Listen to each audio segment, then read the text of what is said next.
At just 13 years old, Malik Carter knew more about survival than most children his age. In the worn-down apartment on the edge of Riverside City, where he lived with his mother Denise Carter and his little sister Layla, survival wasn't just a word, it was their daily reality.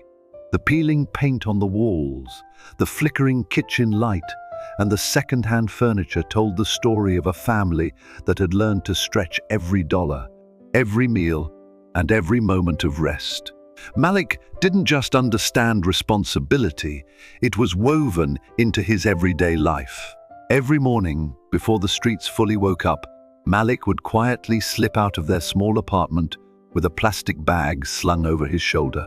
His route wasn't to a playground or to meet friends, but through alleys, sidewalks, and empty lots where discarded cans and bottles could be found.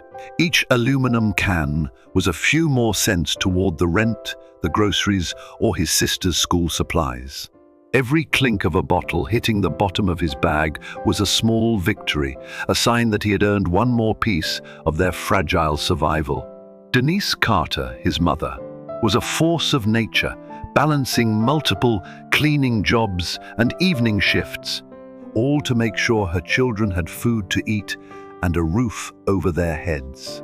Her hands were never idle, constantly washing, folding, cooking, or counting out what little money they had left at the end of each week. But even in her exhaustion, Denise made sure her children knew that kindness was a form of wealth, one that couldn't be taken away. No matter how poor they were, Malik had absorbed that lesson well.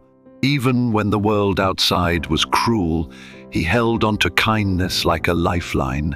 But kindness didn't shield him from the taunts at school, where his too small clothes, worn-out shoes, and the faint metallic scent clinging to his skin made him an easy target. Trash boy, they called him, mocking the way he collected cans after school, laughing as they kicked over his carefully gathered bags, sending cans rolling down the sidewalk. But Malik never fought back. He wanted to. There were times when the weight of their jeers pressed down so hard, it felt impossible not to, but he remembered his mother's words, "A young black boy doesn't get second chances." Losing his temper would only bring trouble his family couldn't afford.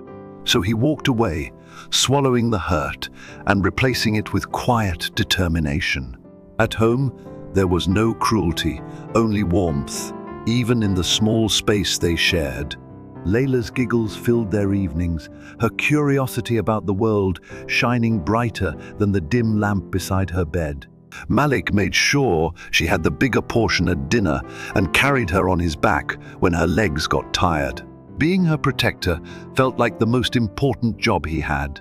And despite the constant struggle, his mother's tired smile and the simple moments of love between them kept Malik's heart soft, even when the world tried to harden it. Kindness was never a luxury in the Carter household. It was a necessity, a reminder that no matter how little they had, there was always enough to share with someone who had even less. It was in Malik's DNA, passed down from Denise's unwavering compassion, shaping the way. Malik saw the world not as something to take from, but as something to care for, even when it didn't care for him. Malik didn't know it yet, but that deeply ingrained kindness, the very thing that made him different, the thing others mocked, would soon become the key that would change everything. A simple decision to help someone in need, made with no expectation of reward, would open a door to a future he never dared dream of. And through it all, Malik would come to understand that kindness isn't just a virtue, it's a quiet, powerful force capable of rewriting a life story. For Malik Carter, life outside the cramped apartment he shared with his mother Denise and his little sister Layla was often harder to face than the poverty inside it. At home, Malik knew where he stood, a protector, a helper, a boy trying his best to ease the burdens his mother carried. But the moment he stepped out into Riverside City, especially near the nicer neighborhoods, he became something else entirely. To the world outside, Malik wasn't a hard-working boy helping his family, he was just Trash Boy. The name started innocently enough, shouted by a classmate who had spotted Malik pulling cans from a bin after school. What might have been a passing insult quickly stuck. The name followed him through the hallways, onto the playground, and into the classroom. It didn't matter that Malik's scavenging was a lifeline for his family. All the other kids saw was a boy who smelled faintly of aluminum and dirt, who wore clothes that had been mended so many times they barely held together. They saw the cans and the grime, not the heart behind them. The taunts came daily. "Hey, Trash Boy, find anything good today?" Someone would sneer, sending a ripple of laughter through the group. They'd kick over his bag of cans, scattering them into the street, forcing Malik to chase them down while the laughter echoed in his ears. Every time it happened, Malik's face burned with shame, but he never lashed out, not once. His mother's words were too deeply rooted in his mind. "You can't afford to make mistakes, Malik. You don't get the same chances they do." It wasn't just the kids at school. Sometimes it was the shopkeepers who eyed him suspiciously when he walked in to buy bread with a handful of coins. Sometimes it was the mothers who pulled their children closer when Malik passed by. It was a constant reminder that poverty didn't just mean hunger or cold nights. It meant invisibility until the moment you became a target. But despite the sting of every insult, Malik refused to harden his heart. His mother's lessons were stronger than the cruelty of his classmates. "We're not rich in money, but we're rich in kindness, and that's something no one can take from us," Denise would say, whenever Malik's eyes reflected the weight of the day. He held on to that, the belief that who you are is shaped not by how the world sees you, but by how you choose to see the world in return. So Malik endured. When they laughed, he focused on the cans, reminding himself they meant a little more food on the table or a new pair of shoes for Layla. When they whispered, he thought about how much his mother smiled whenever the jar of coins grew heavier. He kept his head down, not because he was weak, but because survival sometimes meant swallowing your pride to protect something bigger. Even so, the cruelty left its mark. There were nights Malik lay awake, wondering why people were so quick to judge, why the world seemed determined to push him down. He wondered if being poor would always mean being less than in the eyes of others. But every time the doubt crept in, he reminded himself of what kindness had already taught him, that the world might not always be fair, but that didn't mean he had to become like the people who tried to tear him down. What Malik couldn't have known was that the same kindness that made him vulnerable to cruelty was also his greatest strength. One day soon, the world would stop seeing Trash Boy and start seeing the boy with the heart big enough to change not just his own fate, but the fate of his entire family. The late afternoon sun cast a soft, golden glow over Riverside City, stretching the shadows of broken fences and cracked sidewalks into long, jagged lines. Malik Carter, his bag of cans slung over one shoulder, walked home the same way he always did, head down, eyes scanning the ground for anything else he could collect. It had been a long day, and all he wanted was to get home to his mother Denise and his little sister Layla. But today wasn't like every other day. As Malik turned the corner past the small park near his building, his footsteps slowed. Sitting on one of the faded green benches was an elderly white man, his thin hands trembling as they rested in his lap. His clothes, though clearly expensive once, were wrinkled and stained. His eyes, pale and unfocused, darted around as though searching for something that had long since disappeared. The man looked both lost and afraid, as though the world around him had shifted into a place he no longer recognized. Malik had seen plenty of people sitting alone in the park, drifters, tired workers, people without homes. But this was different. There was something fragile about the way the old man's shoulders slumped, as if whatever had kept him standing for all these years had finally given way. He didn't look like someone waiting for a bus or taking a break. He looked like someone who didn't know where he was or even who he was. Malik stood there for a moment, the plastic bag rustling softly at his side. He could have kept walking. Most people probably would. After all, Malik had his own worries, his own hunger, his own exhaustion, the quiet fear that always lurked at the back of his mind about how close his family was to losing everything. But that wasn't who he was. His mother had always told him, kindness doesn't cost a thing, even when you've got nothing left.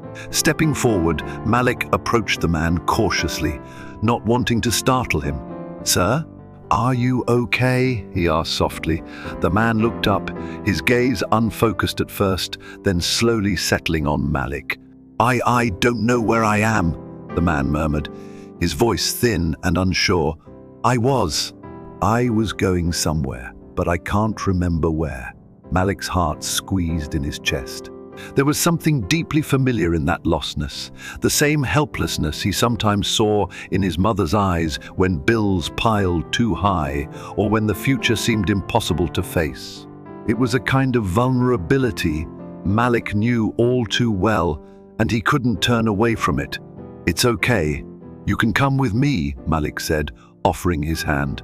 The man hesitated, his fingers twitching, before slowly placing his hand in Malik's. It was a small gesture, but in that moment it felt monumental, a bridge built between two very different lives. Together they walked. Malik's small hand, calloused from work, held firmly onto the old man's frail, trembling fingers. The walk home was slow, Malik matching his steps to the man's hesitant shuffle, his bag of cans bumping against his leg with each step. They passed people who stared, some with curiosity, some with confusion, but Malik ignored them. There was no shame in helping someone who needed it. When they reached the narrow stairwell leading to Malik's apartment, the man paused, looking up at the worn building, as though trying to place it in his broken memory. Malik squeezed his hand gently. "It's not much, but it's safe," Malik said. "You can rest here until we figure things out." With quiet resolve, Malik led the man inside, unaware that this small act of compassion, this simple decision to care, would set off a chain of events that would change both of their lives forever. When Malik Carter gently guided the frail old man into his family's small, worn-down apartment, Denise Carter didn't hesitate. She didn't ask why Malik had brought home a stranger, nor did she question whether they had enough to share. In the Carter household, kindness had never been conditional. It wasn't something you offered only when life was easy. It was something you gave because you knew what it meant to need it yourself. The old man, still trembling slightly from confusion and fatigue, stood just inside the doorway, his tired eyes scanning the cramped living room, a room filled with mismatched furniture, school books stacked against the wall, and the gentle hum of survival. Layla, Malik's younger sister, peered at the man from behind their mother's leg, her wide eyes full of curiosity rather than fear. To her, this was just another guest, another person her family would welcome without hesitation. "Come in, sir. Sit down," Denise said, her voice soft but firm, the same tone she used when she was trying to make the world a little less harsh for her children. She pulled out the only chair not piled with laundry or school supplies and eased the old man into it. His hands shook slightly as he sat, and Malik could see how small and fragile he looked. A man who had once stood tall, now folded in on himself by time, illness, and the cruel unraveling of memory. Despite their own near-empty cupboards, Denise managed to put together a bowl of warm broth, the steam curling into the air like a silent offering. She placed it in front of the man, along with a single slice of bread, a meal that might have seemed meager to some, but to the Carters, it was a meal shared from the heart, and that made it enough. The man's hands trembled as he lifted the spoon, his eyes glistening with gratitude. He couldn't quite put into words. "It's okay. You're safe here," Denise said, her voice soft enough to soothe both the man and her children, who watched from the couch. Malik sat beside Layla, their legs touching, both of them sensing that something special was happening, something important, even if they couldn't quite name it. Layla, with all the innocence and openness of a child, stood up and disappeared into the bedroom. Moments later she returned, carrying her prized possession, a small, tattered quilt with faded cartoon characters, the edges frayed from years of love. Without a word, she draped it over the old man's lap, her smile wide and proud. "This is my best blanket," she announced. "It's super warm. You can use it." The old man's smile was faint, almost lost beneath the lines of confusion and fatigue, but it was there. And in that moment, the small apartment felt warmer, the walls seeming to expand to make room for one more person in need. Malik sat back, watching his family, his mother's gentle care, his sister's fearless generosity, and felt something unfamiliar swell in his chest. Pride. Not the kind that came from being noticed at school or winning a game, but the kind that came from knowing his family had nothing to give, yet gave anyway. Kindness wasn't just a lesson his mother taught, it was who they were, even when the world had given them every reason to turn cold. As the old man drifted off to sleep, his thin fingers curled around the edge of Layla's blanket, Malik realized that kindness didn't need grand gestures or wealth. It was found in small acts: a warm meal, a soft blanket, a place to rest when the world outside was too confusing to navigate alone. Malik couldn't have known it yet, but this simple act of kindness, born not from abundance but from understanding, was about to set in motion events that would change their lives forever. The next morning, as sunlight filtered through the thin curtains of the Carter family's small apartment, Malik Carter sat quietly on the worn couch next to the elderly man they had taken in the night before. The man's breathing was soft and steady, though his brow furrowed now and then, as if his mind was drifting between confusion and fleeting moments of clarity. Malik wondered who he was, where he had come from, and whether anyone was out there searching for him. The world was full of people who disappeared without anyone noticing. Malik knew that better than most.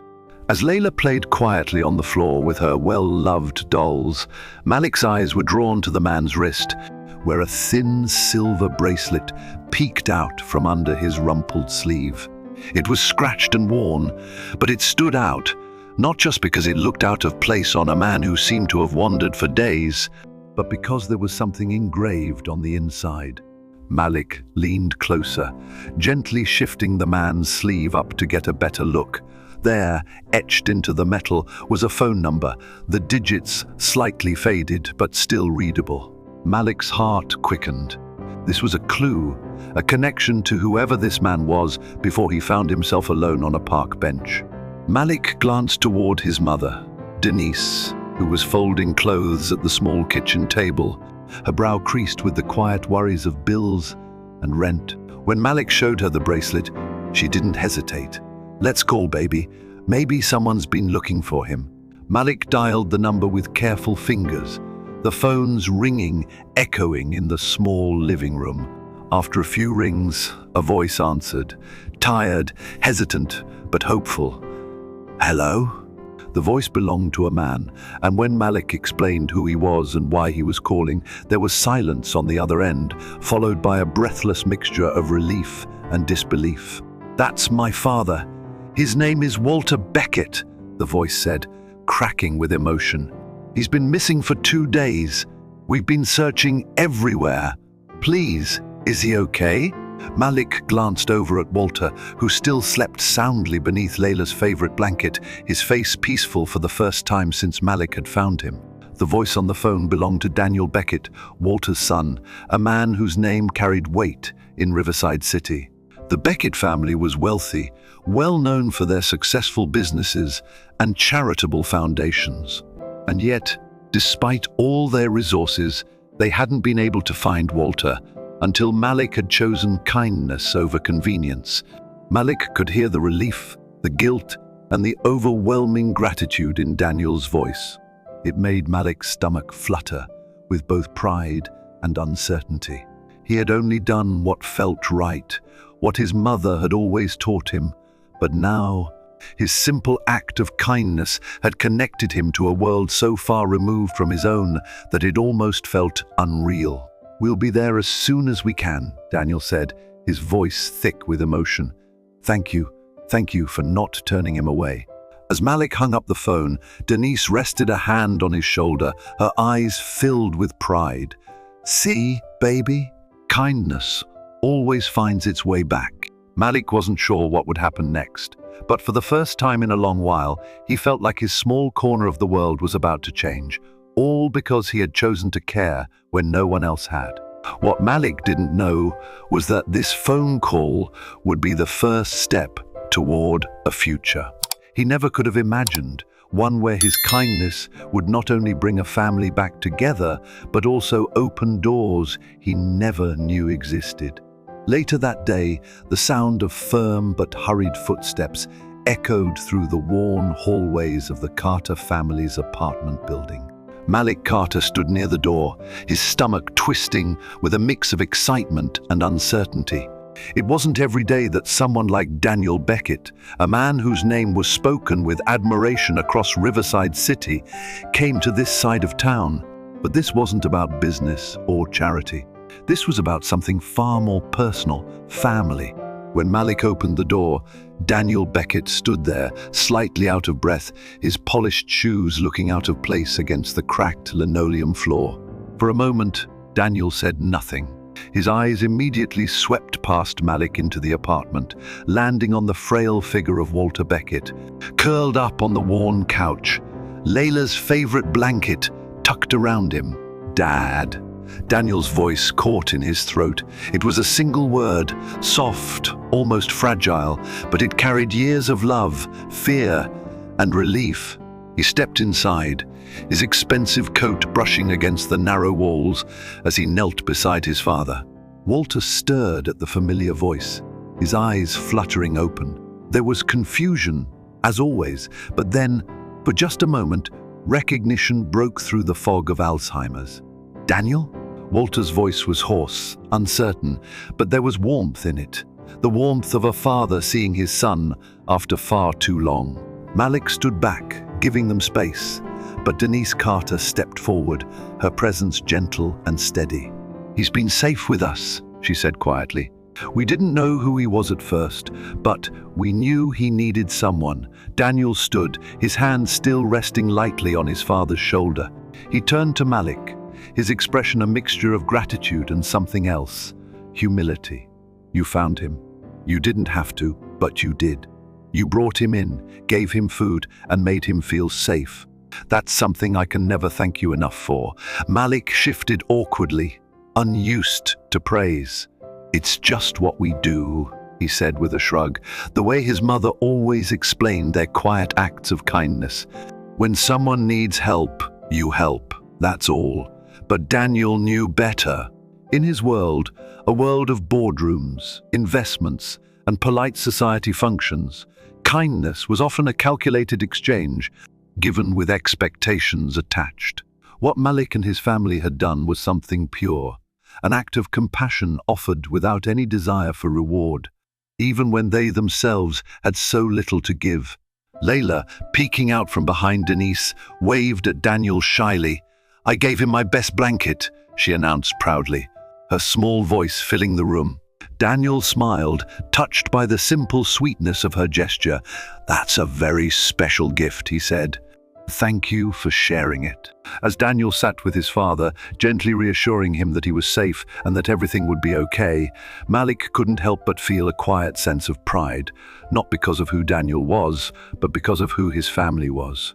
They didn't have much, but they had offered all they could, simply because it was the right thing to do. The reunion was quiet, but the weight of it filled the small apartment, the kind of moment where words were almost unnecessary because the emotions spoke for themselves. Relief, gratitude, love, and even a little sadness, they all coexisted in that room, weaving a story that began with a simple act of kindness and ended with a family being made whole again. Malik had spent much of his life feeling invisible, the boy who picked up cans, who walked with his head down to avoid trouble. But in this moment, he was anything but invisible. He was the reason a father and son were reunited, the reason kindness had found its way back into a family fractured by distance and illness. And though Malik didn't expect it, that kindness was about to come full circle in ways he and his family could never have imagined. The day after Walter Beckett was safely returned to his family, Malik Carter woke up expecting life to go back to normal. The small victories of the day before, the simple satisfaction of knowing he had done the right thing, were enough for him. In Malik's world, kindness was never about getting something back. It was something his mother, Denise, had taught him. You do good because it's right, not because someone is watching. But life, it seemed, had other plans. Late that afternoon, there was a knock at the door. Malik opened it to find Daniel Beckett standing there again, no longer the frantic son he'd met the day before, but a man filled with quiet gratitude and purpose. In his hand, Daniel held a large envelope, the kind Malik had only seen in offices or on TV when people signed important contracts. I wanted to come back, Daniel said, his voice warm and genuine. Yesterday, I was so caught up in finding my father, I didn't get the chance to say what I really wanted to say, thank you. Not just for helping him, but for reminding me that there's still so much goodness in the world. Malik wasn't sure how to respond. People rarely thanked him for anything. They usually looked past him, or through him, as though being poor made him part of the scenery. But Daniel's eyes held no pity, only respect. Daniel handed the envelope to Denise, who had stepped up beside Malik. This is for Malik, Daniel said. It's a full scholarship, tuition, books, everything, to one of the best private schools in the city. I want him to have every opportunity my own son had. A boy with his heart and his sense of right and wrong deserves nothing less. Malik's heart pounded in his chest. School had always been a place where he tried to disappear, where being invisible was safer than standing out. The idea of going somewhere new, somewhere where kids didn't know him as trash boy, somewhere that might actually see him for who he was, it was overwhelming. But Daniel wasn't done. And this, Daniel said, handing Denise a second envelope, is a job offer. I own a few businesses around the city, and we could really use someone with your work ethic. Full-time, with benefits. You've raised your children with so much love and strength. I want to help make sure you have a little less to worry about. Denise's hand trembled slightly as she took the envelope. For years, she had fought to hold her family together, working long hours for little pay, always wondering if the next month would finally break them. And now, in the space of a day, kindness had come full circle, offering her son a future and herself a chance at stability. Malik could hardly believe it. All this because of one small decision to stop and help a stranger.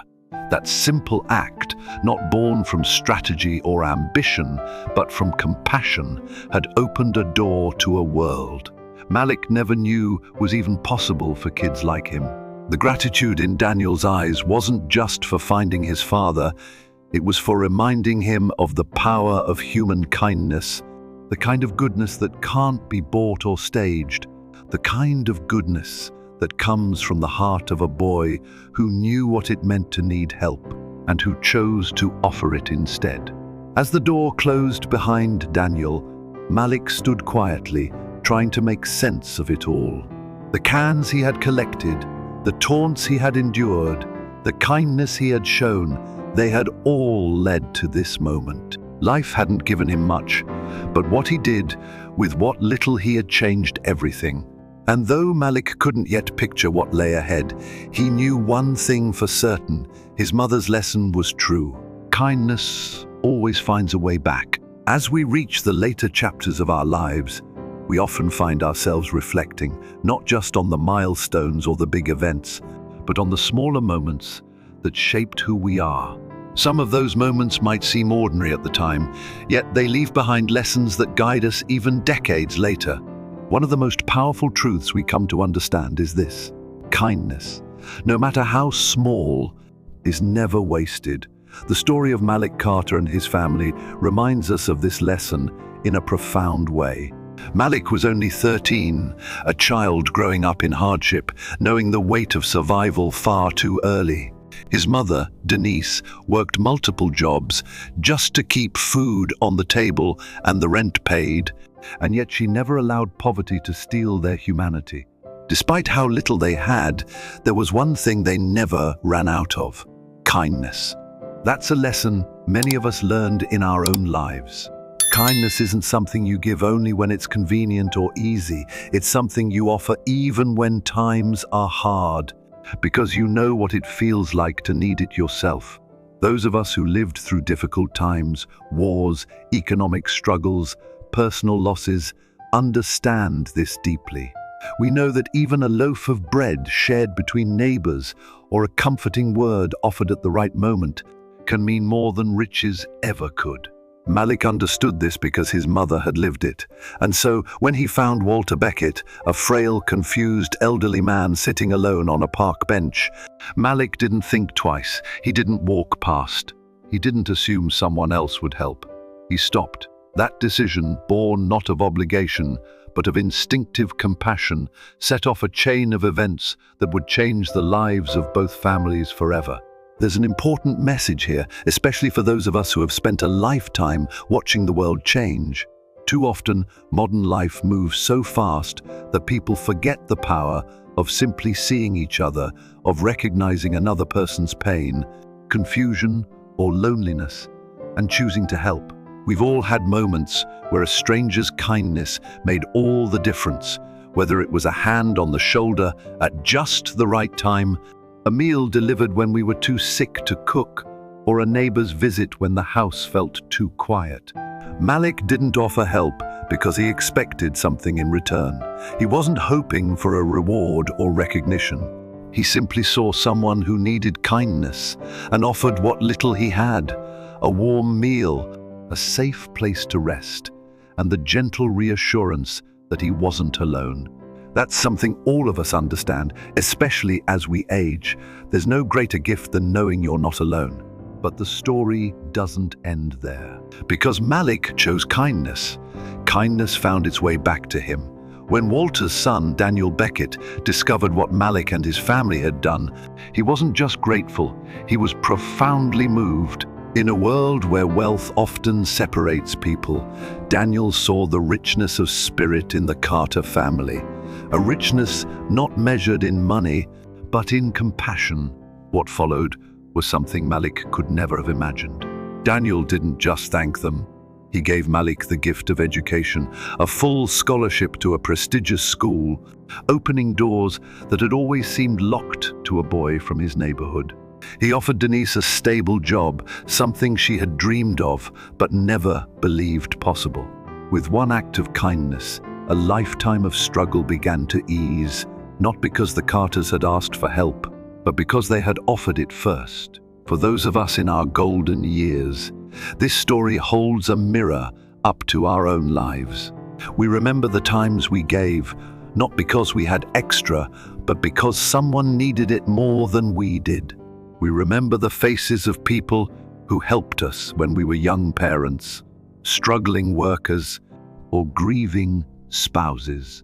We know better than anyone that the legacy we leave isn't made of money or possessions, it's made of kindness, compassion, and the way we treated others when we thought no one was watching.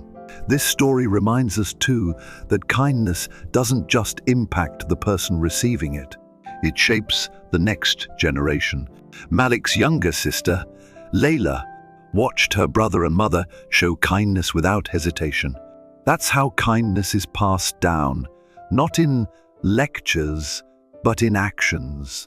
When Layla grows up, she will remember how a simple meal and a warm blanket helped save a man's dignity. She will carry that lesson into her own life, teaching her children that kindness isn't something you do when it's easy, it's something you do because it's right. Even now, in our later years, our kindness still matters. Whether it's offering a kind word to a neighbor, sharing a memory with a grandchild, or calling an old friend just to check in, these small gestures ripple out in ways we may never fully see. And as we've learned, those ripples sometimes find their way back to us when we need them most. If this story reminds you of a time when someone's kindness changed your life, or of a moment when you chose compassion, even when it was hard, we invite you to like this video, leave a comment sharing your story, and subscribe to the channel to hear more stories like this. And if you know someone who might need a reminder that kindness still exists, please share this video with them. Because, after all, kindness isn't just something we give, it's something we leave behind, woven into the lives of those we've touched long after we're gone.